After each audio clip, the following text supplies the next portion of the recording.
আসসালামু আলাইকুম প্রিয় দর্শক, মাহবুব সৈকত আমন্ত্রণ জানাচ্ছি মাই টিভি সংলাপে। দর্শক, আপনারা জানেন যে আমাদের এই মাই টিভি সংলাপে আমরা আপনাদের যে প্রশ্নগুলো, সেই প্রশ্নগুলো আমরা আজকে এখানে যারা অতিথি আসেন তাদের কাছ থেকে সেই প্রশ্নগুলো করি, বোঝার চেষ্টা করি, জানার চেষ্টা করি। বিশেষ করে দেশ কোন দিকে যাচ্ছে, আপনাদের যে আকাঙ্ক্ষা, জন আকাঙ্ক্ষা, সেই আকাঙ্ক্ষার বাংলাদেশ, ন্যায়ের বাংলাদেশ, সাম্যের বাংলাদেশ, বৈষম্য মুক্ত যে বাংলাদেশ, সুশাসন প্রতিষ্ঠা কতটা হলো, কতটা এগিয়ে যাচ্ছে সুশাসন প্রতিষ্ঠার দিকে, দুর্নীতিমুক্ত বাংলাদেশ গড়ার যে প্রত্যয়, সেই প্রত্যয়ের বা খবর কি, যে প্রশ্নগুলো আপনারা জানতে চান, সেই প্রশ্নগুলোই আসলে আমরা আজকে অতিথি এই অনুষ্ঠানে যারা আসেন তাদের কাছ থেকে আমরা আসলে বোঝার চেষ্টা করি, জানার চেষ্টা করি। আজকেও তার ব্যতিক্রম হবে না। স্টুডিওতে দুজন বিশিষ্ট রাজনীতিবিদ এবং আপনাদের অত্যন্ত পরিচিত এবং প্রিয় দুজন মুখ আজকে রয়েছেন। পরিচয় করিয়ে দিচ্ছি। আমার ডান পাশে রয়েছেন অ্যাডভোকেট সৈয়দ মোয়াজ্জেম হোসেন লালাল, বিএনপি চেয়ারপারসনের উপদেষ্টা, সাবেক সংসদ সদস্য, এবং ডান পাশে রয়েছেন রুহিন হোসেন প্রিন্স, আপনাদের আরেকজন পরিচিত মুখ, সাধারণ সম্পাদক সিপিবি, বাংলাদেশ কমিউনিস্ট পার্টি। আপনাদের দুজনকেই মাই টিভি স্টুডিওতে স্বাগত জানাচ্ছি। আলাল ভাই, আপনাকে দিয়ে শুরু করি। জন আকাঙ্ক্ষার বাংলাদেশ এই শিরোনামে আজকে আমরা কথা বলছি। আজকে বিএনপির মহাসচিবের একটি কথার সূত্র ধরে প্রথমেই আমি শুরু করছি। তিনি ঠাকুরগাঁয়ে তার নিজ জেলায় গিয়েছেন, সেখানে একটি সমাবেশে তিনি বলেছেন যে নেতাকর্মীদের উদ্দেশ্যে বেশ কিছু নির্দেশনা দিয়েছেন। গতকালকে আপনাদের একটা সমাবেশ ঢাকাতে ছিল, বড় একটা সমাবেশ, বিএনপির ভারপ্রাপ্ত চেয়ারপারসন সেখানে ছিলেন। ঠিক তার সুরেই কিন্তু অনেকটা বলেছেন যে আওয়ামী লীগের মতো আচরণ করলে তাদের মতোই পরিণতি ভোগ করতে হবে, কোনো খারাপ কাজ করা যাবে না, মানুষের সাথে মিলে তাদের প্রিয় কাজগুলো করতে হবে। এছাড়া অন্তর্বর্তী সরকার কাজ শুরু করেছে, তাদেরকে সময় দিতে হবে, তারা কোনো রাজনৈতিক ব্যক্তি না, তারা ভালো মানুষ, তাদেরকে বিএনপি সময় দিতে চায়। এই বিষয়গুলো বলেছে এবং সেখানে বলেছে যে আওয়ামী লীগ অনেকগুলো কাজ করে দিয়েছে, যে কাজগুলোর কারণে মানুষ ভোটাধিকার হারিয়েছে, সেই কাজগুলো সংস্কার করতে হবে, সেই সময়টুকু দিতে চায়। তো এই যে কথাগুলো বলেছেন এবং জন আকাঙ্ক্ষার প্রতি লক্ষ্য রাখতে বলেছেন নেতা কর্মীদের প্রতি, এই আকাঙ্ক্ষা তো সবার, সেই আকাঙ্ক্ষার এই নির্দেশনা বারবার দিচ্ছে, কতটুকু ফলপ্রসূ হচ্ছে এই নির্দেশনার? আপনাকে ধন্যবাদ।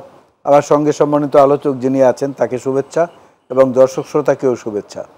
বিষয়টা হচ্ছে কি, প্রাকৃতিক নিয়মেও যদি আপনি দেখেন, সূর্যোদয়ের ঠিক পূর্ব মুহূর্তে সূর্যের যে রং এবং আকৃতিটা থাকে, দৃশ্যমান থাকে, সূর্য অস্ত যাওয়ার পূর্ব মুহূর্তেও কিন্তু একই রং এবং একই রকম দৃশ্য থাকে। কেউ যদি ক্যানভাসে আঁকে রক্তিম একটা বড় সূর্য, পরিপূর্ণ সূর্য, সেটা কিন্তু আপনার বোঝার জন্য ওই শিল্পীকে ডাকতে হবে এটা কি সূর্যোদয়ের নাকি সূর্যাস্তের। মির্জা ফখরুল ইসলাম আলমগীর যে কথাটি বলেছেন যে আওয়ামী লীগের মতো কর্মকাণ্ড করলে, কথাটা তো যথার্থ।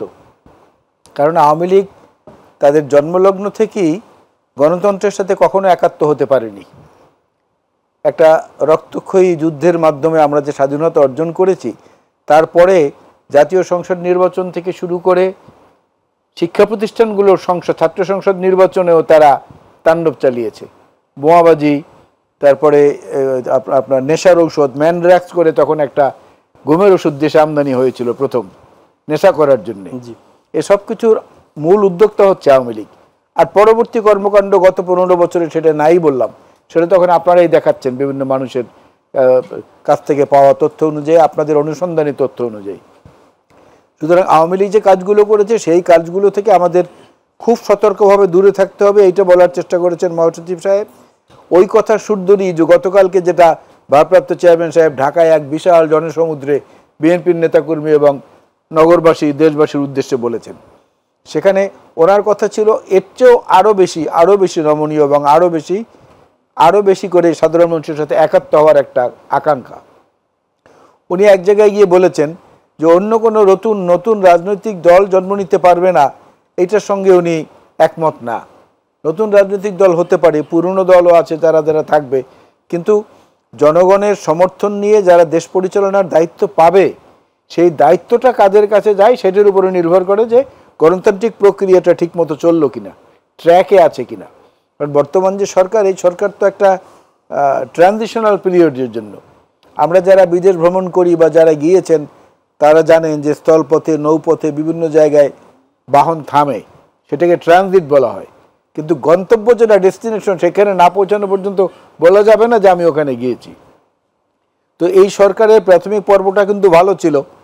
2007-এও যারা এসেছিল সেনা সমর্থিত তত্ত্বাবধায়ক সরকার কথিত, তাদেরও শুরু ভালো ছিল, কিন্তু আমরা তাদের অবস্থাটা দেখেছি কত তাড়াতাড়ি তারা একটা তড়িঘড়ি নির্বাচন করে বিদায় নিয়েছে। ওই আবার সেই উদাহরণ, সূর্যোদয়ের দৃশ্য আর সূর্যাস্তের দৃশ্য প্রায় একই রকম হয়। তো এদেরকেও তো বর্তমানে যারা আছেন তাদেরকেও 2007-এর ওদের কাছ থেকে শিক্ষা নিতে হবে, শুধু আমাদের নিলে হবে না, তাদেরকেও নিতে হবে। তারা যে এই যে সিদ্ধান্তগুলো নিচ্ছেন, অভিজ্ঞতা সম্পন্ন লোক এখানে কজন আছেন? অভিজ্ঞতা আছে তো রাজনৈতিক দলগুলোর, তারা মাঠ পর্যায়ে যান, তৃণমূলের সাথে মেলেন, মানুষের মনের কথা বোঝার চেষ্টা করেন, সেগুলোকে বাস্তবায়নের জন্য চেষ্টা করেন জাতীয় সংসদে কিংবা অন্য ফোরামে। সেরকম লোক তো সরকারের মধ্যে নাই। তাদের উচিত ছিল রাজনৈতিক দলগুলোর সঙ্গে ঘন ঘন বসা, তাদের কাছ থেকে আহরণ করে সেই অনুযায়ী আবার কর্মকাণ্ডে যাওয়া। আজকে এইটা একজনকে দিলাম, দুদিন পরেই পরিবর্তন। সংবিধান সংশোধনের মতো এত বড় একটা গুরুত্বপূর্ণ পদ একজনকে ঘোষণা করা হলো, দুদিনের মাথায় আবার বলা হলো বা কয়েকদিনের মাথায় বলা হলো তার পরিবর্তে অমুক। এখন পরিবর্তে যার কথা বলেছেন তিনি, তার প্রতি যথাযথ সম্মান রেখেই বলছি, তিনি তো এদেশের মাটিতে থাকেনই না। সম্ভবত তিনি আরেকটি দেশের নাগরিকও, যতটুকু শুনেছি। তো সেইটা যদি হয় সেখানে তিনি কতটা একাত্ম হতে পারবেন, মানে থিওরি এবং বাস্তব প্রয়োগে দুটোর মধ্যে কিন্তু অনেক অনেক অনেক অনেক পার্থক্য। তা আমি এই পর্বে এটুকু বলে ছেড়ে দিচ্ছি। প্রিন্স দে আসবেন, সে আছেন, তিনি বলবেন। জটিলেশ্বর মুখোপাধ্যায় একজন গায়ক আছেন, বাংলা গানের একজন ব্যতিক্রমী গায়ক পশ্চিমবঙ্গের। তিনি একটা গানে বলেছিলেন, এ কোন সকাল রাতের চেয়েও অন্ধকার, ও কি সূর্য নাকি স্বপনের চিতা, ও কি পাখির কুজন নাকি হাহাকার। সেরকম অবস্থা বা সেরকম আবহাওয়ার যেন তৈরি না হয়, এটা সমস্ত মানুষের প্রত্যাশা। আর একটা বড় রাজনৈতিক দলের একজন ছোট কর্মী হিসাবে আমারও সেই একই প্রত্যাশাই থাকলো। এখন সকাল রাতের চেয়ে অন্ধকার, আপনি কি সকালটাকে রাতের চেয়ে নিজে অন্ধকার মনে করছেন? না, আমি মনে করছি না। আমি ওরকম একটা ভবিষ্যৎ আশঙ্কার কথা সতর্কতার সঙ্গে স্মরণ করিয়ে দিলাম যারা দায়িত্ব এখন আছেন তাদেরকে। রহিন হোসেন প্রিন্স ভাই, আপনার কাছে আসি। রাতের চেয়ে অন্ধকার আলাল ভাই মনে করছেন না, এবং যদিও সে মনে করিয়ে দিতে চান, তিনি মনে করিয়ে দিতে চান। এক্ষেত্রে আরও একটি বিষয় বলেছে, আমরা যদিও এখানে বলিনি, সংবিধান যে সংস্কার কমিটি করা হয়েছিল সেখানে দেখেছেন যে আগের যিনি ছিলেন তিনি পরিবর্তন হয়েছেন, নতুন একজনকে দেয়া হয়েছে। যে বিষয়টি আসলে নাম উল্লেখ না করে আলাল ভাই বলেছেন, বিষয়টিকে আপনি কিভাবে দেখছেন? ধন্যবাদ আপনাকে, আলাল ভাইকে ধন্যবাদ, এবং যারা শুনছেন শুভেচ্ছা জানাই। আমি আপনার সরাসরি যাওয়ার আগে একটা বিষয় একটু ফয়সালা করে নিই। জি, সেটা হচ্ছে যে গণ অভ্যুত্থানের মধ্য দিয়ে একটা সরকার গঠিত হয়েছে এবং আমরা সবাই এইটার পার্ট, এই সরকারকে আমরা সমর্থন করেছি, কোনো দ্বিধাদ্বন্দ্ব নেই। সুতরাং ওই যে আপনি আলাল ভাই যে কবি যেটা বললেন, আমরা এটা চাই না যে এটা অন্ধকার হোক, পরিষ্কার কথা, আমরা ভালো সকালই দেখতে চাই, এইটা হচ্ছে আমাদের প্রত্যাশা। কিন্তু প্রত্যাশা খালি তো করলে হয় না, তার কার্যক্রম এগুলোর উপরেই নির্ভর করবে। আমরা বারবার এই কথা কেন মনে করিয়ে দিতে চাই, আমি যদি বুঝে থাকি আমাদের দিক থেকে এটা মনে রাখা দরকার যে পতিত স্বৈরাচার তারা নানা ধরনের ঘটনা ঘটাতে চাইবে। আমাদের সমাজের মধ্যে অপশক্তি আছে, দেশের বাইরে ভূ রাজনৈতিক কারণে নানা ধরনের আধিপত্যবাদী শক্তি, সাম্রাজ্যবাদী শক্তি আছে, তারা কিন্তু এটাকে ডিস্টার্ব করতে চাইবে। তা সুতরাং সেই জায়গা থেকে আমাদের উত্তরণ ঘটাতে হবে, হচ্ছে আমার 1 নম্বর কথা। এবার 2 নম্বর কথায় আসি। আমি কি বলে সংবিধান সংশোধন পরে 3rd পয়েন্টে আসবো। তাহলে এই যে কাজটা করবে কারা? হ্যাঁ, নিঃসন্দেহে অন্তর্বর্তীকালীন সরকার যাদেরকে দায়িত্ব হয়েছে তারা প্রধান ভূমিকা পালন করবে, কিন্তু করবে কাদেরকে দিয়ে? নিঃসন্দেহে জনগণের সম্মতি নিয়ে। কিন্তু সেই জনগণের সম্মতির একটা বড় দায়িত্ব তো রাজনৈতিক অঙ্গনের। এবং এই যে গণ অভ্যুত্থানটা ঘটলো, এটা কি মাত্র জুলাইয়ের 1 তারিখ থেকে শুরু করে 5 তারিখের 5ই অগাস্ট? নো, এই কথা যদি কেউ বলেন, এইটার সাথে খুবই দৃঢ়তার সাথে বলছি, একমত হওয়ার কোনো কারণ নেই। এবং কেউ যদি এই ব্যাখ্যা দিতে চান, খুবই ভুল ব্যাখ্যা, এবং ভুল ব্যাখ্যা ভুল শিক্ষা দেবে। দীর্ঘদিন ধরে লড়াই চলছিল, যে সরকার ক্ষমতায় ছিল তাদের বিরুদ্ধে সংগ্রামের নানা মাত্রা ছিল। হ্যাঁ, নানা মাত্রায় এসে এই কয়েকদিনে এমনভাবে ঘটনা ঘটলো, এটা অভূতপূর্ব। এবং যে হত্যাযজ্ঞ সংগঠিত হলো, তাকে পালাই যেতে হলো, সেটা তো বটেই। তাহলে আপনাকে প্রধানত তাহলে কাকে আস্থায় নিয়ে কাজটা করবেন? যে রাজনৈতিক দলগুলো, শুধু রাজনৈতিক দলগুলো না, এর বাইরে অন্যান্য বিভিন্ন শ্রেণী পেশার যে মানুষ আছে তাদেরকে নিয়ে। কিন্তু আমরা দেখতে পাচ্ছি যে এই কথাটা বারবার বলার পরেও, আমার এই কথা আজকে বলতে চাইছিলাম না কিন্তু বলতে হচ্ছে, মনে হচ্ছে যেন উপেক্ষা করা হচ্ছে। সেটা তো দেখতে পাচ্ছি। এমনকি আমাদের সাথেও আমাদের মতো দল বা জোট, আমাদের যে বামপন্থীদের যেটা আছে, 12 তারিখে অল্প সময় বৈঠকের পরে কথা ছিল যে সেপ্টেম্বর থেকে ওনারা সব দলের সাথে সব বিষয়ে, এই সংস্কার, এইসব বিষয়ে আলোচনা শুরু করুন। কোনো আলোচনা তো দেখলাম না, বরঞ্চ অস্থিরতা দেখতে পাচ্ছি। সেই অস্থিরতার বহিঃপ্রকাশ আমি বলবো এই যে যেটা সংবিধান প্রণয়নের যে পয়েন্টটা বললেন এইটা, কারণ এটা তো একটা গুরুত্বপূর্ণ বিষয়, এটা তো রাজনৈতিক বিষয়। আপনি ন্যূনপক্ষে রাজনৈতিক দলগুলোর সাথে ঐক্যমত্য ছাড়া এই কাজটা তো করতেই পারবেন না। চেষ্টা করে দেখতে পারেন, করতে পারবেন না, তাহলে তাদেরকে তো আস্থায় নিয়ে চিন্তা করবেন। তারপরে প্রথমে যাকে দেওয়া হয়েছিল, আমরা কিন্তু, আমি যদি সাধারণভাবে বুঝে থাকি, সেটা আমাদের পক্ষ থেকে, বিএনপির পক্ষ থেকে, আমি পত্রিকায় যতটুকু দেখেছি, কেউ কিন্তু আমরা নাকচ করিনি, নো বলিনি, বরঞ্চ ঠিক আছে যেটা হয়েছে আমরা দেখতে চাই ভালোভাবে কাজ হোক। তা আপনি হঠাৎ করে দেশের, তিনি তো যাকে আগে দেওয়া হয়েছিল তো দেশের সংবিধান বিশেষজ্ঞ, কি কারণে জানি না, এবং যাকে নিলেন, হ্যাঁ আমিও এরকম শুনেছি, আমি জানি না, উনি অবশ্য আমাদের অনেক অবদান আছে, লেখালেখি করা, বাংলাদেশের এই যে কি বলে দুর্বৃত্তায়িত অর্থনীতি সহ বিভিন্ন জায়গায় আমরা অনেক বেশি সমৃদ্ধ হয়েছি, সে ব্যাপারে ওনার প্রতি রেসপেক্ট আমরা রাখছি। কিন্তু সংবিধান বিশেষজ্ঞ এরকম খবর আমি অন্ততপক্ষে আগে শুনি নাই। বিশেষজ্ঞ না হলে রাখা যাবে না আমি তা বলছি না, উনি দেশের নাগরিক কিনা সেটা অন্য প্রশ্ন, কিন্তু প্রধান প্রশ্ন আমি সেটা থেকে বলতে চাই, এই কথাগুলো তো রাজনৈতিক দলগুলোকে একটু আপনি সম্মতি নিয়ে বা কথা বলে করতে হবে, নাহলে তো আপনি করতে পারবেন না। যার জন্যে, যে কারণে বলেছি, সুতরাং ওই ব্যাপারে আমার পয়েন্ট ক্লিয়ার। আমার এই ব্যাপারে লাস্ট বক্তব্য, যে কথা একাধিকবার বলছি, আজকেও বলে যাই, আমরা প্রথম দিকে বলেছিলাম, কারণ এটা না করলে কিন্তু আপনি দেখবেন যেটা আপনি করতে চান হোঁচট খাবেন। আমরা এখানেও বসছি, আপনার তো একটা টাইম ফ্রেম আছে না, আপনি সব কিছু তো একটা টাইম ফ্রেম করতে হয়। তা সুতরাং এইটাকে তো আমরা বলছি, এটা তো রেগুলার গভর্নমেন্ট না যে ভোটে নির্বাচিত হয়েছিল অমুক বছর থাকবেন। তো এইটা আবার আমরা বলছি অন্য সময়ের মতো অন্তর্বর্তীকালীন সরকার যে শুধু ভোট করে যাবেন, কিন্তু ভোটটা প্রধান, তার মাঝে অনেকগুলো সংস্কারের যে কাজ ওনারা কথা বলেছেন, ওনারা যে 6টার জায়গায় বলেছেন, আমি ব্যক্তিগতভাবে বলি 5টাকে আলাদা করেন আর একটা আলাদা করেন। সেটা কি, যে আপনি নির্বাচন ব্যবস্থা সংস্কার নিয়ে একটু পরে কথা বলি না, সরি ওইটাই আগের কথা, যে আর 1 সেকেন্ড দেরি না করে নির্বাচন ব্যবস্থা সংস্কার কি করবেন আলোচনা শুরু করেন। এটা কিন্তু একদিনে হবে না, একটু সময় লাগবে। একটু আমি যদি এখানে আপনার সাথে ইন্টারাপ্ট করি, সেটি হচ্ছে যে মাননীয় প্রধান উপদেষ্টা আর 2 দিন আগে একটি দেশের বাইরের একটি গণমাধ্যমের সাথে উনি ইন্টারভিউ দিয়েছিলেন, সেখানে বলেছেন যে এই যে নির্বাচনের বিষয়ে তার সাথে কথা হয়েছে, তিনি বলেছেন যে সেখানে যাওয়ার আগে সংবিধান সংশোধন করতে হবে, এবং কতটুকু সংশোধন করবে, পুরো সংবিধান কি সংশোধন করবেন, পরিবর্তন করবেন, নাকি আগের সংবিধানই কিছু সংশোধন করবেন, সংযোজন বিয়োজন করবেন, এগুলো অনেক বড় প্রক্রিয়া, এবং সেই প্রক্রিয়া সম্পন্ন করে নির্বাচনের দিকে তারা আগাবেন, এরকম কিন্তু বিষয়টা বলেছিলেন। আমি যে কথা বলছি আমার ধারাবাহিকতায় থাকি, তাহলে ওই কথার উত্তর পাওয়া যাবে। আমি বলছি যে আমরা রোডম্যাপ চেয়েছিলাম, উনি অফিসে মানে কি বলে আনুষ্ঠানিকভাবে এই আমার রোডম্যাপ এটা না বললেও উনি ভাষণে যেটা বলেছেন যে 6টা উনি সংস্কারের কমিটি করলেন। আমি বলছি তার মধ্যে নির্বাচনকে আলাদা করেন, এই আমি বোধগম্য শব্দের জন্য আলাদা করে আজকেই নির্বাচন ব্যবস্থা সংস্কার নিয়ে আলোচনা শুরু করেন, পরিষ্কার কথা। কারণ এই আলোচনা তো রাজনৈতিক দলগুলোর সাথে অনেক সময় নিয়ে করতে হবে, সমাজের অন্যান্য শ্রেণী পেশার মানুষ নিয়ে করতে হবে, কারণ এইটা একটা ফান্ডামেন্টাল কাজ, যে নির্বাচন সংস্কার করে একটা ভালো নির্বাচনে যাইতে হবে। আর বাকি যে কটা ওনারা করতে চাইছেন সেইটা ওনারা আলোচনা শুরু করুক। যে টিমকে করেছে আমরা বলছি রাজনৈতিক দল সৈন্যদের সাথে করেন, এবং 3 মাস পরে শুধু রাজনৈতিক দলগুলোকে একটা সভা সমাবেশ সেমিনারে ডাকবেন। আমি আমার ভাষায় বলি, এটা একটা এনজিও স্টাইলে যা দেখি, যে তারা আগে একটা কি বলে যে কতগুলো পয়েন্ট নিয়ে আসে, পরে আমাদেরকে ডাকে, গেলে 10:30টায় আসেন, চা খান, তারপরে 3 ঘন্টা আলোচনা করেন, লাঞ্চ খেয়ে চলে যান। সেইটা দিয়ে পরিপূর্ণ সংস্কারের কাজ হয় বলে আমরা মনে করি না। আমরা এটা কিন্তু একাধিক আলোচনা করতে হয়, সেইটা আলোচনা করে যদি ওইটা কোনোটা সূচনা করা যায় সূচনা করবেন, বাকিগুলো এটা দায়িত্ব দিতে হবে নির্বাচিত সরকারের উপরে। সুতরাং এই ফান্ডামেন্টাল কাজটাই প্রধান কাজ করতে হবে।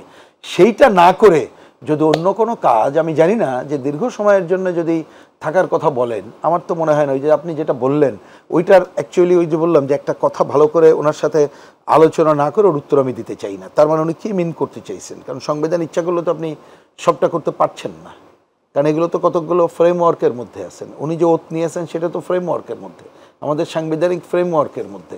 সুতরাং সেটা একটা ডিটেল আলোচনা, কারণ এক কথার উত্তর নাই। কিন্তু আমি বলছি যে জিনিসটাকে আপনি জনগণকে আস্থায় নিয়ে যদি এই কাজটা না করেন, তাহলে নানা ধরনের বিষয়গুলো ঘটার সুযোগ থাকবে, যেটা কিন্তু গণ অভ্যুত্থানকে প্রশ্নবিদ্ধ করবে, যা আমরা চাই না। এবং সেটা আমরা কোনোভাবেই গণ অভ্যুত্থানকেও প্রশ্নবিদ্ধ করতে দেব না, এই সরকারকেও ফেল করতে দেব না। আমাদের যা করার জনগণের সম্মতি নিয়ে সেই কাজ করার দিকে রাজনীতিবিদরা আমরা অগ্রসর হব। ধন্যবাদ। মোয়াজ্জেম হোসেন আলাল ভাই, আপনার কাছে আসছি। সেটি হচ্ছে দুটো প্রশ্ন। একটি হচ্ছে যে প্রিন্স ভাই বলেছেন অনেক এর আগে বিএনপির ভারপ্রাপ্ত চেয়ারম্যানও বলেছেন যে এই সরকার ব্যর্থতা মানে হচ্ছে দেশের ব্যর্থতা, আমাদের সবার ব্যর্থতা, তিনি বলেছেন।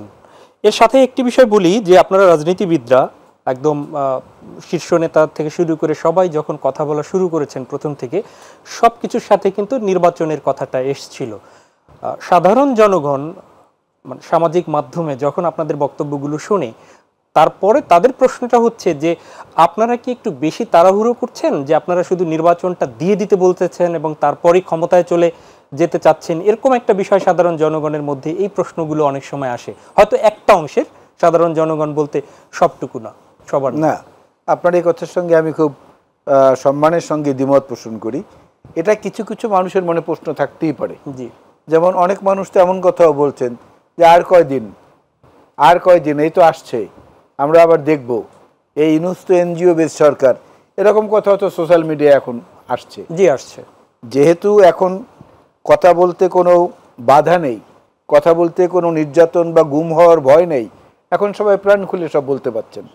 আবার বলছেন আওয়ামী লীগের সভানেত্রী পার্শ্ববর্তী দেশ থেকে বলেছেন সীমান্তের কাছে আছি, চট করে আমি চলে আসতে পারি, চট করে আমি ঢুকে যেতে পারি। সেটার উপর আবার দেখা গেলো ইঁদুরের খাঁচা বানিয়ে কারা সামনে একটা ইঁদুর দিয়ে ঘোরাফেরা করছে, তারা বলছে যে চট করে আসেন, ফট করে ঢুকে যান। তো এই যে বিষয়গুলো, এগুলো তো বাক স্বাধীনতার বিষয় এবং যার যার মৌলিক চিন্তা চেতনার বিষয়। আমরা নির্বাচনের জন্য মোটেই তাড়াহুড়ো করছি না। প্রিন্স ভাই যেভাবে বলেছেন সেইভাবে আমরা বলছি যে গণতন্ত্রের একটা মূল প্রতিপাদ্য বিষয় হলো নির্বাচন। না হলে নির্বাচিত প্রতিনিধি না হলে এই সংস্কারগুলো সম্পন্ন করবে কারা? আপনি তো পুরো বিষয়গুলো সম্পন্ন করতে পারবেন না, কারণ আপনাদের নামই হচ্ছে অন্তর্বর্তীকালীন সরকার, অর্থাৎ ট্রানজিটে আপনারা আছেন, ট্রানজিশনাল গভর্নমেন্ট। আপনারা সংস্কারটা শুরু করবেন, শুরু করতে হলেও তো এখন দেখা যাচ্ছে রাজনীতিবিদদের ছাড়া আপনারা পারছেন না, কারণ ভুল হচ্ছে পদে পদে ভুল হচ্ছে। ম্যাজিস্ট্রেসি পাওয়ার দেওয়া হলো সেনাবাহিনীকে, ভালো কথা, ম্যাজিস্ট্রেসি পাওয়ার দেওয়া হলো, ঠিক আছে। ম্যাজিস্ট্রেসি পাওয়ার কিন্তু আগেও দেওয়া হয়েছিল, এইটার দিকে সতর্ক দৃষ্টি রাখতে হবে।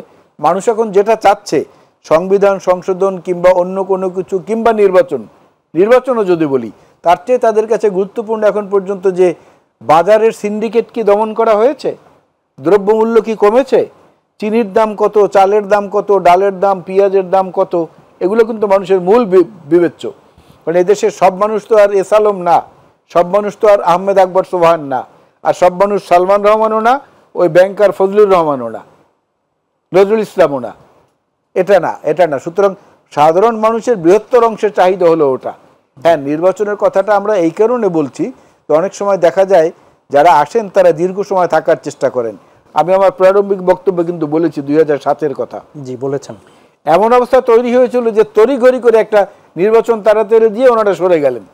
সে অবস্থা যাতে তৈরি না হয় এই কারণে আমরা ওই শব্দটা আমাদের প্রত্যেক কথার সঙ্গে বলছি, কিন্তু একই সঙ্গে বলছি এই সরকারকে আমরা যৌক্তিক সময় দেব, এই সরকারকে সহযোগিতা করব, এই সরকার ব্যর্থ হলে পরে সে দায় আমাদের সবার, এই সরকারকে ব্যর্থ হতে দেওয়া যাবে না। এই কথাগুলো তো আমরাই আবার বলছি, ওনারাও বলছেন, সকল রাজনৈতিক দলই বলছে আমার জানা মতে, দু একটি মতলব বা দুই একজন ব্যক্তি ছাড়া সবাই বলছেন। সুতরাং আমার মনে হয় যে এটা আমরা ওনাদেরকে সজাগ রাখার জন্য বলছি, অন্য কিছু না।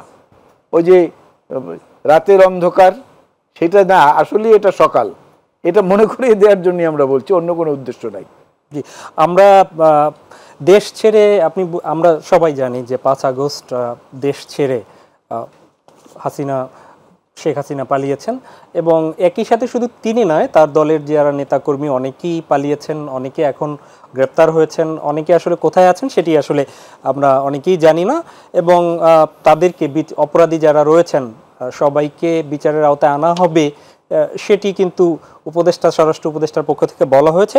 আমরা যে জায়গাটি আজকে একটু আসতে চাই তা হচ্ছে যে চট্টগ্রামে আজকে একটি বিএনপির এক নেতা, সে সাধারণ জনগণ হিসেবে মামলা করেছেন।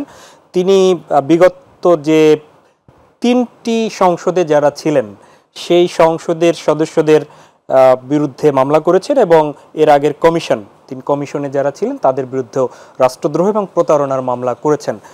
এর আগে আপনি দেখেছেন যে অনেকগুলো মামলা হয়েছে, বিক্ষিপ্তভাবে বিভিন্নভাবে যে যেভাবে পারছে মামলা হয়েছে। তো সেই মামলাগুলো নিয়ে অনেকে সন্দেহ সংশয়ে ভুগছেন যে যেভাবে পারছেন সেই মামলাগুলোর ধারা ঠিক আছে কিনা, সেই মামলাগুলোর সাজানো গাঁথুনি ঠিক আছে কিনা। তো এই মামলাগুলোর আসলে ভবিষ্যৎ কি? না, এই মামলাগুলোর ভবিষ্যৎটা কি? আপনার প্রাথমিক যে কোনো অভিযোগ সেইটাকে আমাদের অ্যাডভোকেসির ভাষায় এটাকে বলা হয় ফার্স্ট ইনফরমেশন রিপোর্ট, এফআইআর যেটাকে সংক্ষেপে বলে। এই ফার্স্ট ইনফরমেশন রিপোর্টটা হচ্ছে প্রাথমিক একটা তথ্য বিবরণী।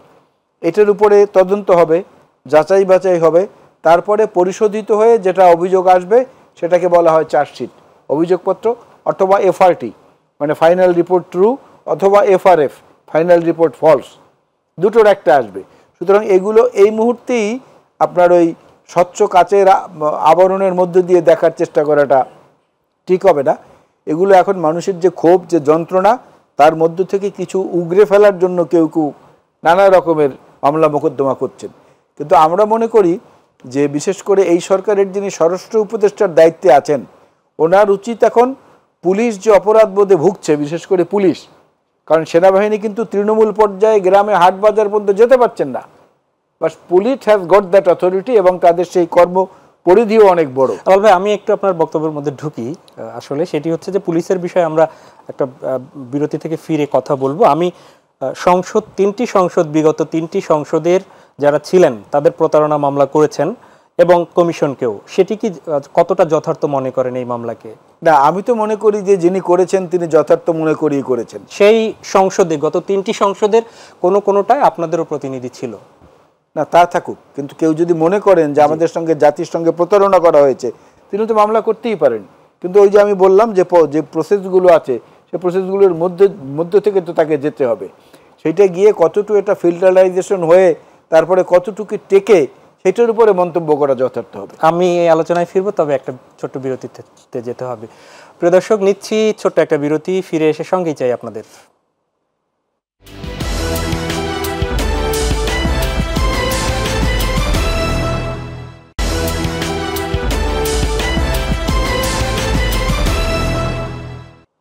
আরও একবার স্বাগত জানাচ্ছি মাই টিভি সংলাপে। দর্শক, আপনারা জানেন যে আমরা আজকে বিরতির আগে কথা বলছিলাম অ্যাডভোকেট সৈয়দ মোয়াজ্জেম হোসেন আলাল, সাবেক সংসদ সদস্য, বিএনপি চেয়ারপারসনের উপদেষ্টা।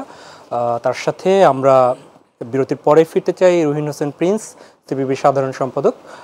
আপনার কাছে আমি একটু আলাল ভাইয়ের যে প্রশ্নে ছিলাম সেখানটায় আপনার কাছ থেকে আসতে চাই। সেটি সাবেক নির্বাচন কমিশনার এবং 3টি সংসদের সবার বিরুদ্ধে রাষ্ট্রদ্রোহ মামলা এবং প্রতারণার মামলা হয়েছে। বিষয়টি কি শুধু মামলার জন্য মামলা হওয়া, নাকি এর যথার্থতা কিংবা প্রমাণের অথবা এর যথার্থতা আপনি কিভাবে দেখছেন? না, আমি জেনারেল মামলা নিয়ে একটু মন্তব্য করতে পারি, কারণ আমি নিজে আইনবিদ না, আলাল ভাই তো আইনবিদ।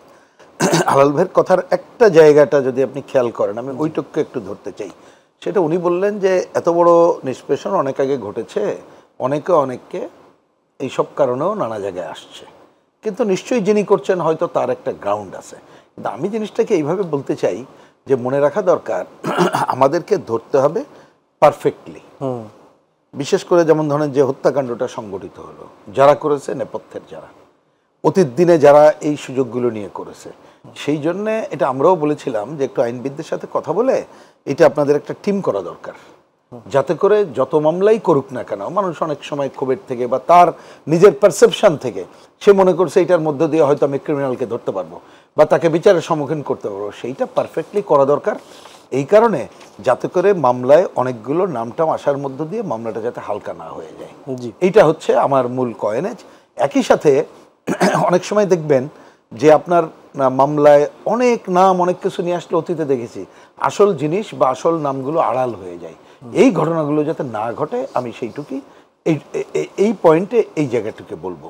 কিন্তু অনেক মামলার ক্ষেত্রে আমি তো বলি এটা সরকারের দিক থেকে তো উদ্যোগ নেওয়া দরকার, সেটা কিন্তু এখনো পর্যন্ত দেখতে পাইনি। তো সুতরাং এই কাজ করা দরকার বলে আমরা আসলে মনে করি। আজকে তথ্য উপদেষ্টা তিনি সাংবাদিকদের প্রশ্নের জবাবে বলেছেন, আপনি দেখেছেন যে বেশ কয়েকজন সংবাদকর্মীও গ্রেফতার হয়েছেন, সেখানে পরিচালনায় যারা ছিলেন তাদেরও। ফেসিবাদে জড়িত কবি, সাহিত্যিক, সাংবাদিকদেরও বিচারের আওতায় আনা হবে। তথ্য উপদেষ্টার এই বক্তব্যটাকে আপনি কিভাবে দেখছেন এবং কিভাবে আসলে একদম আলাদা করবে যে তারা ফেসিবাদের সাথে জড়িত ছিলেন? আচ্ছা, আমি ঠিক এই বক্তব্যটা 1 নম্বর দেখি নাই, আর বক্তব্যের ক্ষেত্রে একটু প্রবলেম থেকে যায়, সেটা আমি আপনাকে বলে দিই, আপনারা সাংবাদিক এটা আরো ভালো বুঝবেন আমাকে। একটা বক্তৃতা আসলে টোটালিটিতে শুনতে হয়, টোটালিতে না শুনে যদি আমি একটা পার্ট শুনি তাহলে ভুল হয়, এই জন্যে মন্তব্য না করা উচিত। কিন্তু আমি জেনারেল মন্তব্য করছি এই কথায়, সেটা হচ্ছে এটা ফ্যাসিবাদের সাথে জড়িত মানেটা কি। ধরুন আওয়ামী লীগ ওই দল এবং তার অন্যরা তো ফ্যাসিস্টিক কাজ করেছে, কিন্তু একজন সাধারণ কর্মী হলেই কি হয়ে গেল? না, সেটা হলে তার সাথে একমত হচ্ছে না। সমর্থক হলে কি হলো? Not that. আপনাকে হতে হবে যে হত্যাযজ্ঞ হয়েছে, বিভিন্ন কার্য পরিচালনা, শাসন পরিচালনার যারা সরাসরি ছিল বা নেপথ্যের ছিল, আপনার সেই জায়গাটা হাত দিতে হবে। সেইটা হাত না দিয়ে আপনি যদি এই গণভাবে, আমি ওই কথাটাকে প্রধান না ধরে আমি জেনারেল করে বলছি, তাহলে কিন্তু আপনি বোধহয় আসল জায়গাটা আপনি ধরতে পারবেন না। এইটা বিবেচনা করাই দরকার বলে আমরা মনে করছি আর কি। আর বলেন যদি, সেটা হচ্ছে কি রাজনৈতিক কাজ। রাজনৈতিক কাজ কোনটা? যে এত সব ঘটনার পরেও একেবারে শেষ দিন পর্যন্ত যখন হত্যাকাণ্ড সংগঠিত হচ্ছে, বা বিশেষ করে 15ই জুলাইয়ের পর, তারপরে অনেকেই তাদের পক্ষে সাফাই গাইছে, সেইটাকে রাজনৈতিকভাবেই আপনাকে মোকাবেলা করতে হবে। সেটা যদি না করতে পারেন, তাহলে আমি আজকে অনেক অন্য উদাহরণের দিকে আর গেলাম না। আপনি দেখবেন অনেককে আমরা কিন্তু বাতিল করতে চাইছি, বন্ধ করতে চাইছি, আমরা কিন্তু পারিনি, হয় না। এটা ভুল হিসাব। কারণ আপনাকে রাজনৈতিকভাবে মোকাবেলা আর এক জিনিস, তার একটা সামাজিক যে অবয়ব আছে তার থেকে উপড়ে ফেলানো মানে আপনি আইন দিয়ে না, তার একটা অল্টারনেট হেজিমনি দাঁড় করা, এগুলো করতে হয়। সেইটা করতে হবে যাতে করে এ ধরনের ফ্যাসিবাদের শক্তির সাথে কেউ কখনো থাকার আর সুযোগ না পায়, এই কাজটা করতে হবে। সুতরাং সেইটা একটা রাজনৈতিক সংগ্রাম, একটা সামাজিক সংগ্রাম, সাংস্কৃতিক সংগ্রাম। সেই কাজটা বরঞ্চ আমি অনুরোধ করব যে যারা এটা মনে করেন আইন তার পারফেক্টলি যাতে করতে পারে সেইটা করুক, আর এইখানে তার একটা রাজনৈতিক, সামাজিক, সাংস্কৃতিক সংগ্রামটা করেন, যাতে করে নিজে যাতে আবার স্বৈরাচারী না হয়ে উঠি, ফ্যাসিস্ট না হয়ে উঠি, এবং ওর যে ভিত্তিমূল, এই ভিত্তিমূলটাও যাতে ধ্বংস করা যায়, এবং জনগণকে আস্থায় নিয়ে কেউ যদি কখনো মাথা চাড়ে দিয়ে ওঠে, তখন সেইটাকে যাতে আমরা প্রতিহত করতে পারি, সেটাই করা বোধহয় প্রধান কাজ বলে আমাদের ছোট্ট রাজনৈতিক অভিজ্ঞতায় তাই মনে হয়। ধন্যবাদ। আমি অ্যাডভোকেট মোয়াজ্জেম হোসেন আলাল আপনার কাছে ফিরছি। আপনি এর আগেই যে প্রসঙ্গটা টেনেছিলেন, আমি সেখানেই যেতে চাচ্ছি। সেটি হচ্ছে যে আইন শৃঙ্খলা পরিস্থিতি স্বাভাবিক করার জন্য কিংবা অপরাধীদের গ্রেফতারের জন্যে পুলিশিং যে বিষয়টি, সেটি খুবই গুরুত্বপূর্ণ। আজকে একটু কোট করি স্বরাষ্ট্র উপদেষ্টার কথা, কাজে যোগ দেয়নি অনেক পুলিশ সদস্য, ব্যবস্থা নেওয়া হবে তাদের ব্যাপারে। তিনি বলেছেন যে কাজে কেন যোগ দেয়নি, সে যদি এগুলো জড়িত না থাকে, তাহলে তাদের বিরুদ্ধে আইনত এবং তাদের যে পুলিশের আভ্যন্তরীণ যে বিভাগীয় আইন, সেটিও হবে এবং অন্যান্য ক্ষেত্রেও ব্যবস্থা নেওয়া হবে। আপনার কি মূল্যায়ন এই বিষয়টি? না, উনি যেটা বলেছেন আমার কাছে তো সাদা চোখে ভালোই লাগছে। জি, উনি এটা বলেছেন, কিন্তু এটা করে দেখাতে হবে। যেমন আপনাকে আমি বলি, আওয়ামী লীগ ক্ষমতায় থাকার সময় তো ক্যাসিনো কাণ্ডর রহস্য উদ্ঘাটিত হলো, যে ঢাকা শহরে 60টি জায়গায় একত্রে অবৈধ ক্যাসিনো চলছিল, এবং প্রত্যেকটার সঙ্গে পুলিশের কর্মকর্তারা জড়িত, আওয়ামী লীগের নেতারা জড়িত। এমনকি আওয়ামী যুবলীগের প্রেসিডেন্ট মিডিয়ার সামনে সেদিন প্রকাশ্যে বলেছিলেন যে আপনারা কি বসে বসে আঙ্গুল চুষেছেন, এই পুলিশকে উদ্দেশ্য করেই বলেছিল।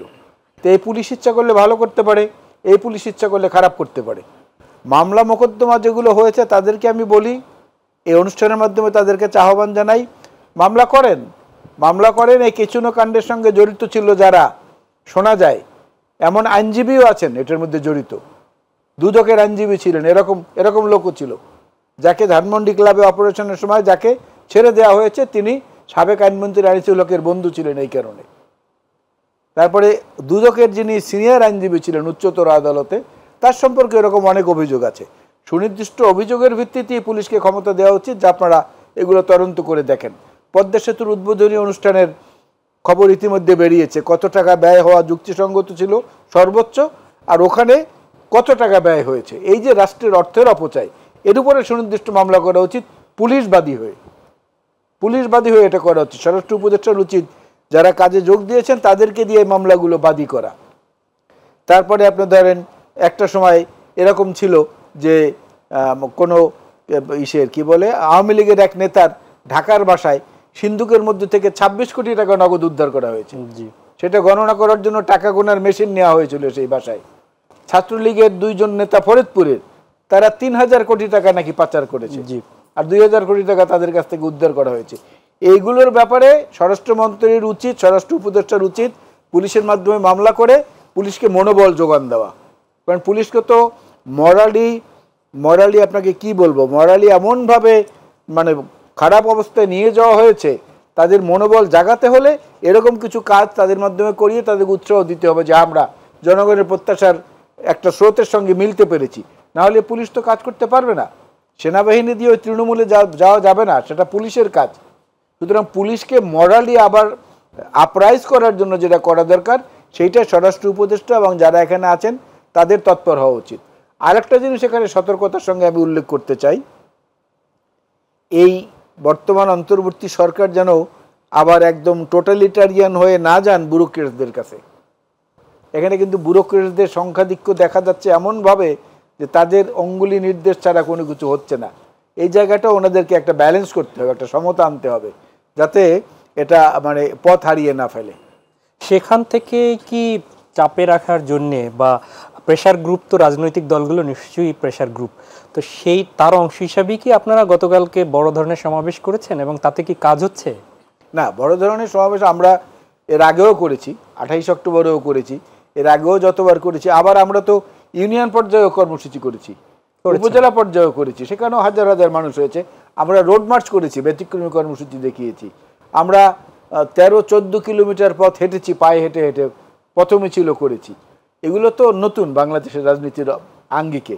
তো সেরকম যদি আমরা তো সাহায্য দিতে বা আমাদের তো সহযোগিতা করতে বাংলাদেশের সমস্ত রাজনৈতিক দল প্রস্তুত, আওয়ামী লীগ বাদে, এদেরকে সহায়তা করার জন্য। স্যাবোটাজ করার জন্য একমাত্র আছে আওয়ামী লীগের কিছু আমলা, যারা এখনো বর্তমানে আছেন কিছু কিছু, আর বেশিরভাগ অবসরে চলে গেছেন। আর পার্শ্ববর্তী ভূ রাজনীতির কারণে পার্শ্ববর্তী দেশ থেকে উস্কানি দেওয়া হচ্ছে, এটা পার্শ্ববর্তী দেশের কোনো মহল থেকে। সেই ব্যাপারগুলো সতর্কতার সঙ্গে আমাদের সবাই মিলে এটাকে প্রতিহত করার চেষ্টা করতে হবে। সেখানে কোনো রাজনীতি, কোনো অন্তর্বর্তী, কোনো স্থায়ী কে কি, এটা বিচার করা যাবে না। কারণ আমাদের দেশ, আমরা এটাকে ঠিক করব যে এই দেশ কোন পথে যাবে না যাবে, অন্য কারো ঠিক করার এটার প্রয়োজন আছে আমি মনে করি না। আমি রহিন হোসেন প্রিন্স আপনার কাছে ফিরছি আবার আলাল ভাইয়ের কথা সূত্র ধরে। সেটি হচ্ছে যে এর আগে দীর্ঘদিন আপনারা বিরোধী দলে যারা ছিলেন বা আওয়ামী লীগের বাইরে, 14 দলের বাইরে, তারা কিন্তু একসাথে বা যার যার অবস্থান থেকে আন্দোলন করেছিলেন গণতন্ত্র পুনরুদ্ধারের জন্যে। সেখানে যুগপৎ আন্দোলনেও অনেক দল বিএনপির সাথে ছিল, আবার আলাদাভাবে আন্দোলন করেছেন। তো এই যে শঙ্কা কিংবা আশঙ্কা প্রকাশ করছেন, সেই জায়গাটায় আপনারা কি সব রাজনৈতিক দলগুলো একসাথে হতে পারছেন? আর যদি না, কিছু কিছু আমরা ভিন্নতা দেখছি ইতিমধ্যেই 5 আগস্টের পরে বড় দলগুলোর মধ্যেও আমরা কিছুটা কিন্তু ভিন্ন চিন্তা, ভিন্নতা দেখছি, একে অপরের বিরুদ্ধে কথা বলা দেখছি। তাহলে এই যে বিচ্ছিন্ন যদি হয়ে পড়েন, তাহলে আপনাদের লক্ষ্য কি অর্জন হবে, নাকি অন্যরা এই সুযোগটা নিয়ে নেবে? না, আমার কাছে মনে হয় প্রথমত আমি একটু এই কথা বলার আগে একটু কথা বলি। আপনি আলাল ভাইকে জিজ্ঞেস করছেন যে তাদের বড় সমাবেশ, এটাকে ধরে কি বলে শব্দটা আপনি বললেন, আমি আসছি ক্লিয়ার না, আমি বলছি মানে ওই কথাটা দিয়ে আমি আসি, এটার সাথে একটু রিলেটেড। আসলে আমরা এখনো আমাদের দলের কথা যদি বলেন, আমি যদি বুঝে থাকি অন্যরা, আমরা প্রতিদ্বন্দ্বী মনে করে এই সরকারকে কোনো প্রেশার গ্রুপ হিসাবে এখনো করার কথা মনে করছি না। পরিষ্কার কথা, এখন হচ্ছে আমাদের সহযোগিতামূলক কাজ, এইটাই হচ্ছে আমাদের আইডিয়া, যার জন্য এটা করতে হবে। যেমন ধরুন, উদাহরণ দিয়ে বলি, কথাটা এখানে আলাল ভাই বলেছেন, আপনি ধরেন একটা ভালো সংস্কারই করতে চাইলেন, অমুক চাইলেন, তা আপনি আমরা এখানে রাজনৈতিক দলকে আস্থায় নেওয়ার কথা বললাম না, জনগণকে তো আস্থায় নিতে হবে। তো এই জনগণকে আপনি যদি দ্রব্যমূল্যের এই অবস্থা থাকে, আইন শৃঙ্খলা পরিস্থিতি যদি উন্নতি না হয়, তাকে যদি নতুন আবার ভয়ের মধ্যে ফেলে দেন, তাহলে কিন্তু আপনি পারবেন না। ক্লিয়ার? তাহলে জিনিসগুলো আমরা কিন্তু এই কথাগুলোকে বলি ওই সহযোগিতা কাজের জন্য, এটাই।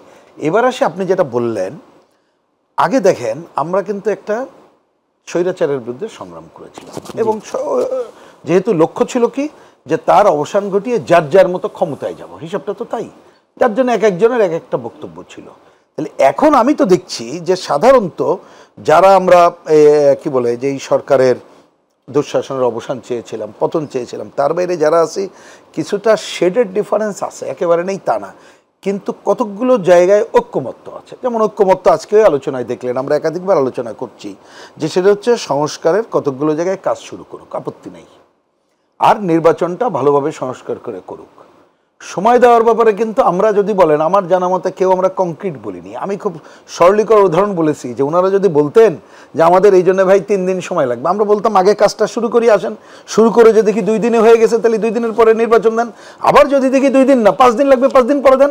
এই জায়গায় তো আমরা কোনো কোশ্চেন করছি না, কিন্তু আমরা বলছি যে এই যে আমাদের ঐক্যমত্য, আমি এই ঐক্যমত্যে বরঞ্চ দেখছি যে বরঞ্চ কতকগুলো পয়েন্টে হয়তোবা দ্রুততার সাথে আমাদের একসাথে দাঁড়িয়েই কথা বলতে হবে। এটা কোনো সমস্যা না, অলরেডি কিন্তু আমরা বলছি না তা না। দেখবেন যে যখন এই যে পয়েন্টে ঐক্যমত্য হচ্ছে সেই পয়েন্টে কথা হয়ে যাবে, আমি তাতে কোনো সমস্যা দেখছি না। কিন্তু সমস্যা হচ্ছে যেহেতু আমি তো ক্ষমতা দখলটা এই মুহূর্তে আমার কাছে ওই প্রধান বিষয় না, ওটা যার যার দল করবে। যদি ওনারা করছে, যেমন আমরা বাংলাদেশের কমিউনিস্ট পার্টির উদ্যোগে 21 তারিখ আমরা সারা দেশব্যাপী সমাবেশ দিয়েছি। ঢাকা আমরা সমাবেশ করবো একটু ছোট দাগের, বড় দাগের না। আমরা হয়তো নর্মাল পরিস্থিতি থাকলে আগামী এই যে অক্টোবরে সারা দেশব্যাপী 15 দিন ব্যাপী একটা অভিযান পরিচালনা করব। নভেম্বরে এসে ঢাকায় একটা সমাবেশ করব, কারণ আমাদের জন্য একটা বড় সমাবেশ করা নানা কারণেই একটা অত সহজসাধ্য না, আর্থিক নানা বিষয় আছে। কিন্তু এই সবটাই হচ্ছে তখন হচ্ছে আমাদের বক্তব্য তুলে ধরার জন্য, যে জনগণের কাছে আমাদের অঙ্গীকার কি। কিন্তু এখন অন্তর্বর্তীকালীন সরকারকে সহযোগিতামূলক কত কাজের জন্য যদি দেখি যে তারা যেটা করছে, অন্ততপক্ষে আমাদের দিক থেকে বক্তব্য পরিষ্কার, যদি দেখি এটা ওনারা ঠিক মতো করছে বলে মনে করছি না, তো তখন যে রাজনৈতিক দলগুলো আমরা ঐক্যমত্য জট্টক হবো, তখন আমরা যার যার জায়গা থেকে করলেও সেটা হতে পারে, আবার ঐক্যবদ্ধভাবে করতে পারি, সেটা সময় আমাদেরকে বলে দেবে। কিন্তু সবটাই আমরা করব গণ অভ্যুত্থানের যে আকাঙ্ক্ষা, সেইটা যাতে বাস্তবায়িত না হয়, কোনোভাবেই কেউ যাতে কোনো অসৎ উদ্দেশ্য চরিতার্থ না করতে পারে, সেই জন্যে জনগণের ক্ষমতা জনগণের কাছে ফিরিয়ে দেওয়ার জন্যই এই কাজটা আমরা করব। সেই সময়টা খুব ছোট্ট করে 1 মিনিটের মধ্যে যদি বলেন যে সেই সময়টা বলে দিবে, সেটা কতদিন পরে মনে করবেন যে এখন সময়টা এসেছে? আমার কাছে মনে হয় এটা ধরুন বোঝার জন্য বলি, ওনারা তো বলেছেন এই যে 6টা, আমি একটা অফরেন্ট একটা উদাহরণ দিচ্ছি খালি, যে 1 অক্টোবর থেকে কাজ শুরু করবেন। এখন আমরা তো হয়তো আমাদের প্রধান উপদেষ্টা দেখলাম তিনি এবার জাতিসংঘে যাবেন, কতগুলো হয়তো প্রোগ্রামের মধ্যে আছেন। আমি তো আমাদের দলের দিক থেকে কথা অলরেডি বলছি, এবং আজকেও আপনাদের এখান থেকে বলি যে ওনারা আমাদের সাথে বলেছিলেন 12 তারিখে, তো আমি উপস্থিত ছিলাম, ওনাদের সাথেও কথা নিশ্চয়ই বলেছেন যে 1 সেপ্টেম্বর থেকে সংস্কার বিষয়ে আলোচনা শুরু করবেন। কেন করলেন না? আমরা তো ওনাদের কাছে চাইবই। আমাদের যেমন জোট আছে, আমরা তো ওনাদের হয়তো এই সময় একটু দিচ্ছি, আমরা ওনাদের সাথে দেখা করে কথা বলতে চাইবো। তখন যে জায়গায় ব্যত্যয় ঘটে সেটা বলবো। যেমন ধরেন এই আজকে এখানে দেখলেন, এইখানে আসার আগে কিছুক্ষণ আগে যখন শুনলাম সংবিধান যে সংস্কার কমিটি নিয়ে যেটা হলো, আমাদের তো উপস্থিত মত আমাদের বলে দিলাম। সুতরাং আমরা তো মনে করি যে এইগুলো যদি আস্থায় না নিতে পারেন হচ্ছে না, তো এই কথাগুলো অলরেডি আমরা বলছি, আমরা বলা শুরু করব, এটা দেরি করা আর যাবে না। জি জি, ধন্যবাদ। আমি আলাল ভাই আপনার কাছে দুটো প্রশ্ন। প্রথম অংশ হচ্ছে পুলিশ নিয়েই একটা প্রশ্ন, সেটি হচ্ছে যে আমরা স্বাভাবিকভাবে আইন শৃঙ্খলা পরিস্থিতি যারা পূরণ করে, পুলিশের তো অনেকগুলো বিভাগ রয়েছে, তার মধ্যে ট্রাফিক একটি বিষয়। আমরা যারা রাজধানীতে থাকি জানি যে ট্রাফিক পুলিশের হাতে, তাদের বেশ, তারা কিন্তু নিরস্ত্রই দায়িত্ব পালন করে এবং ওইভাবে ট্রাফিকের বিরুদ্ধে অভিযোগও খুব একটা নেই। তাহলে সেই ট্রাফিক পুলিশ নিষ্ক্রিয় কেন? এই পর্যবেক্ষণটা কি আপনার? এটা তো আপনার সামগ্রিক পুলিশ প্রশাসনের উপরে যেটা অংশ, সেটা গিয়ে তাদের উপরে প্রভাব বিস্তার করেছে। আমরা যে বললাম যে পুলিশকে দিয়ে এত বেশি মানবতা বিরোধী কর্মকাণ্ড করানো হয়েছে দলীয় ভিত্তিতে, এবং এমন এমন কাজ করানো হয়েছে যে সাবেক এসবি প্রধান, তার অফিসে 25 কোটি টাকা জমা ছিল, সেই টাকা নিয়ে গেছে এই দেশ স্বাধীন হওয়ার পরে। ওই 25 কোটি টাকা জমা ছিল শুধুমাত্র বিরোধী মতকে দমন করার জন্য খরচ হিসাবে। এরকম টাকা হয়তো ডিবি হারুনের ওখানেও ছিল, এরকম টাকা বা সম্পদ হয়তো বিপ্লব সরকারের ওইখানেও ছিল।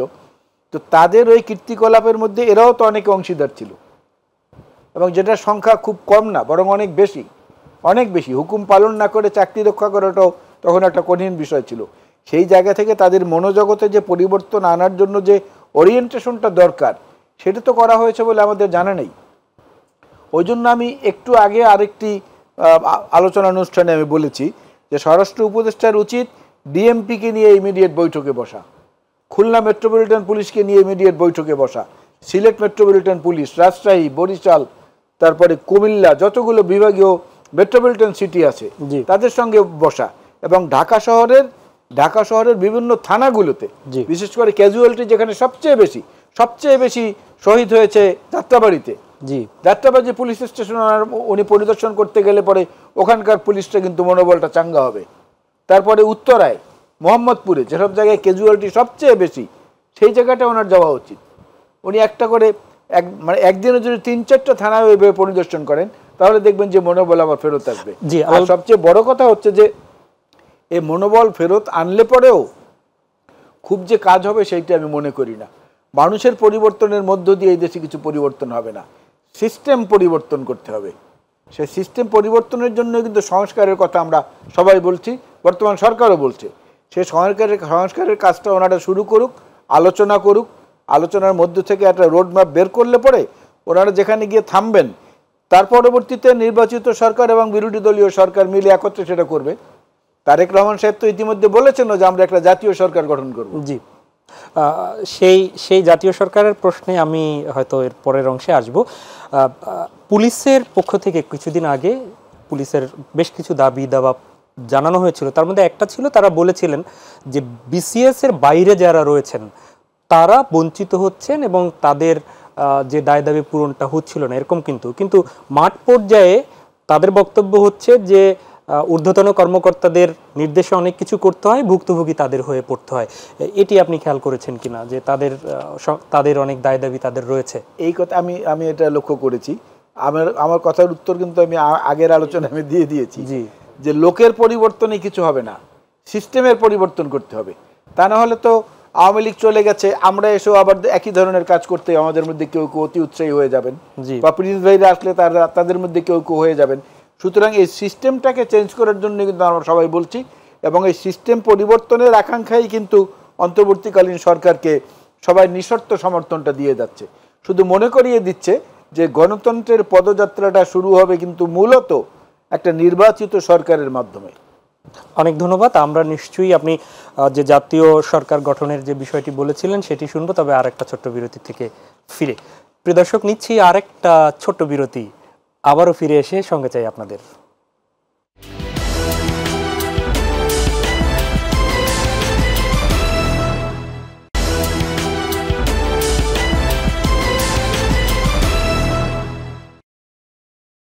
আবার স্বাগত জানাচ্ছি মাই টিভি সংলাপে। দর্শক, আমরা শুনছিলাম বিরতির আগে অ্যাডভোকেট মোয়াজ্জেম হোসেন আলালের কথা। আমরা যাচ্ছি রুহিন হোসেন প্রিন্স আপনার কাছে।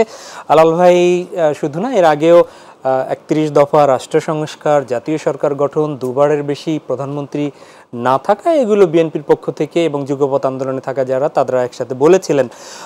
আগামীতে আপনাদের দল সামনে আপনারা যে নির্বাচনের চিন্তা করছেন, সেখানে কি আপনারা কোনো জোটবদ্ধভাবে আগানোর চিন্তা করছেন, নাকি বিএনপির এই জাতীয় সরকারে অংশ নেয়ার ব্যাপারে কোনো আপনাদের আলোচনা এসছে? দেখুন, আমি যতটুকু পত্রিকার মাধ্যমে জানি, ওনারা আগে বলেছিলেন ওনারা যাদের সাথে আন্দোলন করছেন, এমনকি 31 দফা প্রণয়নে যারা জড়িত ছিল তাদেরকে নিয়ে করবেন। হয়তো এখন ওয়াইড ফর্মে কি বলছেন কংক্রিট যায় না, কিন্তু আমাদের দিক থেকে এই পয়েন্টে কংক্রিট বলে দিই। আমাদের একটা জোট আছে, বাংলাদেশের কমিউনিস্ট পার্টি, আমাদের দলের বাইরে বাম গণতান্ত্রিক জোট। আমরা এই জোটগতভাবেই থাকবো। কারণ একটা মনে রাখবেন, রাজনীতিতে আমাদের একটা জায়গায় বড় পার্থক্য আছে। সেটা কি? অনেক আছে, তার মধ্যে বলি সেটা হচ্ছে যে ওই যে হয়তো এখন শব্দটা প্রচলিত, ওই শব্দের সাথে দ্বিমত নাই, যে দুঃশাসন হটানোর সময় আমরা ব্যবস্থা বদলের কথা বলেছি। এখন ব্যবস্থা বদলের কথাটা আসছে। এখন ব্যবস্থা বদল এক এক দল এক এক রকম করবে। তারা মানুষের মুক্তির জন্য কি করবে? হয়তো ওনাদের 31 দফায় আছে, আমাদের যেমন 17 দফা কর্মসূচির মধ্যে আছে, আমাদের বাম জোটের 11 দফা কর্মসূচির মধ্যে আছে। সুতরাং আমরা আমাদেরটাই করব। এখন পর্যন্ত তাই যে বাম গণতান্ত্রিক জোট, আমরা এখনো পর্যন্ত যেটা ভাবছি, তাদেরকে নিয়ে আমরা অগ্রসর হব এবং তাদেরকে নিয়েই আমরা যদি নির্বাচনের পরিবেশ সৃষ্টি হয় নির্বাচন করব এবং আমরা আমাদের মতোই চলার জায়গাটাই সেখানে আমরা বিগত দিনের যে পরিসংখ্যান, সেই পরিসংখ্যানে ভোটের রাজনীতিতে আপনারা খুব এগিয়ে থাকতে পারেন না। তাহলে রাষ্ট্র গঠনে আপনারা কি করে অংশ নেবেন যদি কোনো যারা আগামীতে ক্ষমতায় যেতে পারে ভোটের মাধ্যমে তাদের সাথে আপনারা না থাকেন? এই বিষয়টা আপনারা এই ব্যাপারে আমি দুইটা ছোট মন্তব্য করি। আলাল ভাই সিনিয়র সাংসদ ছিলেন, আইনবিদ, উনি আরো ভালো বলতে পারবেন, আমি ছোট্ট করে খালি বলি। প্রথমে দেখেন, যে আমরা আলোচনা করছি এটা সংসদীয় ডেমোক্রেসির আলোচনা করছি। মনে রাখেন, সংসদীয় ডেমোক্রেসিতে যেটা একটু আগে আলাল ভাই কিন্তু বলছে যে ক্ষমতার থাকা এবং বিরোধী দলের কথা উনি বলছেন। জি। তা সুতরাং খালি ক্ষমতায় থেকেই রাষ্ট্র পরিচালনার কাজটা করে তা না, বাইরে থেকেও রাষ্ট্র পরিচালনার কাজ করা যায়। ক্লিয়ার? আমার মনে হয় জিনিসটা বুঝাইতে পারলাম। তার মানে যদি আমরা সংসদে যাওয়ার সুযোগ হয়, জনগণ যদি ভোট দেয়, অন্য কোনো মাধ্যমে বামপন্থীরা, কমিউনিস্টরা, সিপিবি একটুও ভাবে না। না, এই কারোর হাত ধরেও ক্ষেত্রে ভাবি না। না, এই ক্ষেত্রে বামপন্থীরা ভাবে না। আমরা বিগত সরকারের সাথে 14 দলে কিন্তু বাম 14 দল সংগঠন ওটা তো অন্য জিনিস দেখেছি। না, ওই বাম তো বলি না আমরা, কারণ ওটা তো আমরা আপনি সমস্ত আমরা বাম যদি দলের বলি- দায়িত্ব কিন্তু আপনি নিয়ে না, বলেছেন যে না, বামরা যায় না। ওদেরকে নিচ্ছি না আমরা, ওটা নিচ্ছি না এই কারণে, কারণ ও কথা আবার আপনি একদম বললেন যখন, আমরা তো বলি তাদেরকে বাম নামধারী দল, এবং যদি আপনি তৎকালীন প্রধানমন্ত্রীর কথা বলেন, পাকা পাকা বামদের আমরা নিয়েছি। সুতরাং ওই ওনাদের বাম নাম আছে কিনা, সুতরাং সেটা তাদের কথা। কিন্তু ভাই একসময় তাদের সাথে যারা ছিলেন হ্যাঁ, তাদেরকেই কিন্তু বাম আন্দোলনের পথিকৃৎ মনে আচ্ছা, করতো। এইটা তো আমি বলবো যে আমাদের দুর্ভাগ্য, এবং এখনো পর্যন্ত বুঝাইতে পারি না মিডিয়া তাদেরকেই বামপন্থী বলে। কিন্তু আমি বামপন্থীদের বলতে বাম গণতান্ত্রিক জোটের কথা বলছি, জি। যারা দীর্ঘদিন ধরে আমরা আন্দোলন করছি। এবং আমি আরেকটা ইতিহাস এই সুযোগে এক মিনিটের মধ্যে এক মিনিটে তাহলে মনে করে দিই, কারণ আমি বাম আন্দোলনেই থাকি। দেখুন, আমরা 1994 সালের পর বাম গণতান্ত্রিক জোট ফ্রন্ট গড়ে তুলেছিলাম, তারপরে 11 দল গড়ে তুলেছিলাম। ওই সময় আমি পেছনে ফিরে যাচ্ছি, আমাদের একটা বড় বক্তব্য কি ছিল জানেন? দ্বিদলীয় ধারার বাইরে বিকল্প শক্তি সমাবেশ গড়ে তুলতে হবে। তা যারা যখন একটা এই যে আওয়ামী ধারার মধ্যে চলে গেল, তারা তো নিজেদেরকে বাম খারিজ করে দিয়েই চলে গেল।